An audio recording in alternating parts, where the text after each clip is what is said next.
We got a ton of new Guardians of the Galaxy game info since the reveal, thanks to many interviews with the developers, a Game Informer cover story, and also the official Guardians Twitter account, confirming a lot of interesting details. And I was already curious after the announcement. I especially think the cutscenes and the writing is really well done from what we've seen so far. But now, after these new details, I got even more excited. So I want to go over everything you need to know in this video. A like would, of course, really help me out. And let's go. I, by the way, started a giveaway for the Guardians of the Galaxy Deluxe Edition for a platform of your choice. You can enter via the link in the pinned comment, and be sure you are a subscriber of this channel as well before you enter. I will announce and reach out to the winner just before the October 26th release, so you then also still have time to pre-order. And when you do, you get the Throwback Guardians outfit pack, and we now got a better picture of these outfits. And good to note is that just like with Spider-Man, for example, these are early unlocks, as confirmed on Twitter. Meaning that you can still get these suits by just playing, but if you pre-order, you already get them at the start of the game. And the same is, by the way, the case for the Social Lord custom, which looks pretty rad as well. And as I mentioned in my previous Guardians video, there are no microtransactions whatsoever. All the outfits will be available from day one and can be earned through playing. We now learned that there are 39 outfits in total, and they are inspired by everything from the movies to the comics, so you will find some very classic outfits too. And the quote continues saying that it's all cosmetic, so they don't affect the abilities or how anyone plays. And this from a Game Reactor interview. So this also means that there will be MCU outfits, as confirmed on Twitter. And again, they will be earned through playing and available at launch. And also kind of an obvious thing these days, but still nice to see confirmed, is that there will indeed be a photo mode, so you can very easily show off your newly earned gear. And we find these outfits by exploring the different planets. We saw a small bit of exploration in the gameplay they released, and well, by like searching everywhere, we should be able to find new costumes. So there's only a linear path through these planets, but if you look everywhere, you will be able to find secret areas. It kind of sounds like God of War, Jedi Fallen Order in a way, or like Shadow of the Tomb Raider, which was the previous game that this development studio was working on. Other things we can find are crafting parts to upgrade perks on our equipment and Guardians collectibles. And yes, Rocket already mentioned these knickknacks from Gamora as an option to sell.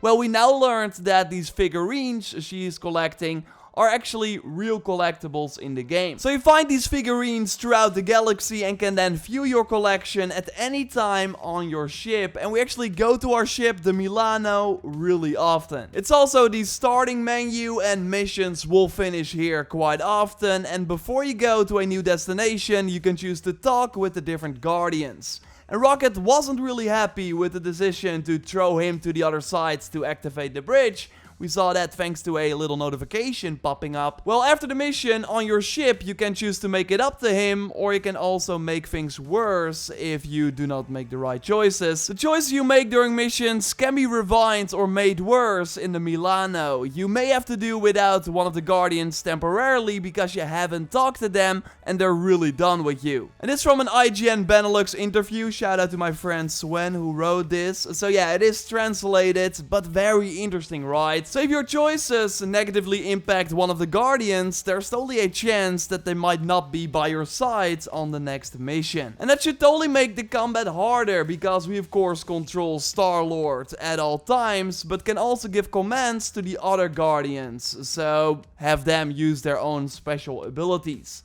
With L1 on PlayStation, you pull up the ability wheel and then select one of the Guardians. After which you can select 1 out of 4 abilities. And we now learned, thanks to the Game Informer cover story, that the cooldown for these abilities is 15 seconds after you use them. And they apply to all the abilities for that character. So if you use an ability from Groot, for example, you cannot use Groot's abilities, like periods, for the next 15 seconds. So you really have to use all the Guardians and be smart about which ability you choose. And the footage that we see here was, by the way, later on in the game, because when you start out, you will only have like one ability per Guardian and then unlock new abilities over time as you defeat enemies and gain levels which we also saw at the end of the 2 combat encounters. Through the combat, you earn ability points that you can use to make your favorite character stronger.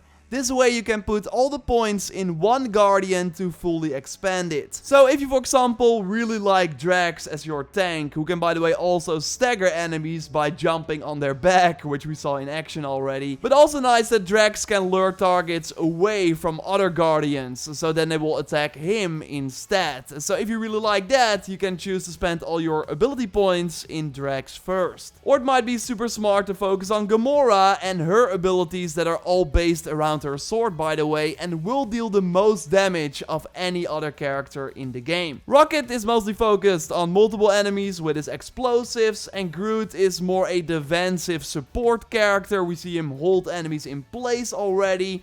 Larger enemies can, by the way, break free, but if you then spend ability points, you can even hold them in one spot. But because of the cooldown system, I would not be surprised if it's smarter to divide all your points between the different Guardians. And of course, as Star-Lord, we got a ton of moves as well. We see him use some skills, so you can like rapid fire onto one target in front of you.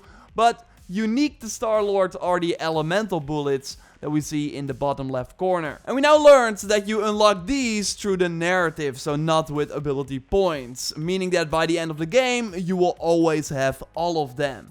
And yeah, you can use them in combat to freeze enemies, but you can also use them for special puzzles, by for example using the wind to pull a blockade down. We got no footage of these puzzles just yet, but they totally seem quite prominent in the full game. Also worth noting is that there are no loot drops from enemies as confirmed on Twitter. The things we're seeing here are health and shield drops, which then of course help you survive during battle. We now also learned what the next gen enhancements will be. Of course the game is launching on all platforms, even the Switch via the cloud. And on the PlayStation 5, Xbox Series X and PC, we got a 4K 30 FPS mode or a performance mode to get 55 to 60 frames per second in 1080p. And this according to the Game Informer cover story. I do agree that it's kind of weird that they mentioned PC, and I also hope it's better than 1080p, but at least having 60 FPS is nice, of course. And yeah, they really seem sure that they're gonna hit that October 26th date. We didn't want to have one of those situations where we're going to announce it and then, oh no, we need to delay it. We did not want that. We waited for as long as we possibly could to be sure that the game is in the state that we want it to be, so that everyone will enjoy it. That's what the developers told to VentureBeat. Always kind of scary to say things like this, because you never know what happens, but they seem really sure. Maybe the game is already as good as finished and they just want to release it during the holiday season. We will see. When we have new info or gameplay, I will of course be reporting it here. So totally subscribe for everything on the Guardians of the Galaxy game if you haven't already. A like on the video would of course really help me out. And don't check out my previous video going over way more Guardians info from a pre-reveal presentation and also my initial reaction after seeing the gameplay. You can watch that by clicking on the screen. For now, I will speak to you next time and goodbye.